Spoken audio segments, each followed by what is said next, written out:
What was the defining moment where you knew you needed to make a change? From the teenage years into shaving the head, that luscious black hair off and putting the cowboy boots aside. Yeah, I think I was incredibly drunk and we'd done some gigs and that it just disgustingly, like, not in a good place. And again, I even use the word disgustingly, and I shouldn't, in the sense that I'm denigrating that version of me, which I need more compassion for, but it was bad. And I think, and a friend had locked me in our rehearsal space and I freaked out. I freaked out because he'd locked me in there and they'd all gone to bed and I ended up smashing the place to pieces. But what was coming out now, when I look at it reflectively, there was a point in my childhood when I was locked in a space which was incredibly vulnerable and threatening to me at like a 5-year-old. So this brought out, again, the worst of that.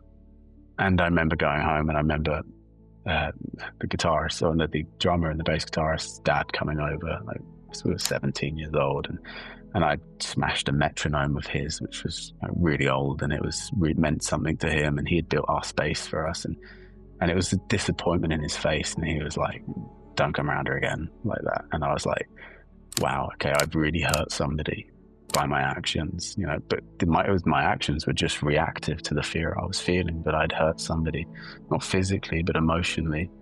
And I think that just destroyed me, because that's not who I ever thought I was and never wanted to be. And I think it was a real wake-up call that if I don't change, I'm going to hurt more people.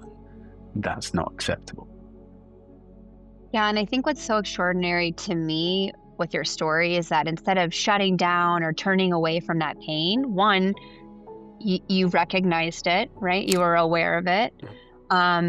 You knew that you needed to do something drastic in order to change the course of your own life. But also you took it a step further when you left the military to, how do I stop this from happening again? Or how do I stop this from happening to other people? Which I just think is so profoundly amazing in terms of just your ability as a human to see that and help others. So thank you so much for sharing your story. I know that it's never easy, but I think it's important to stress that if anybody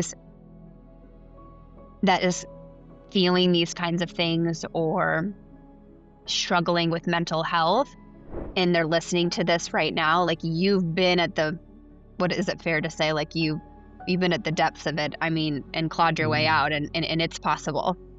Yeah.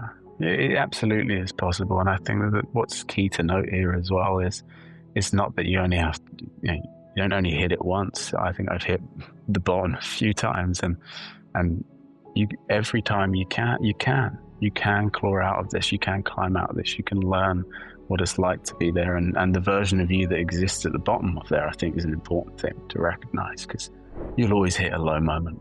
Like, you fluctuate through life. We oscillate between these states of hyperarousal and hypoarousal regularly. And I think it's important to understand what versions of ourselves we meet in those places.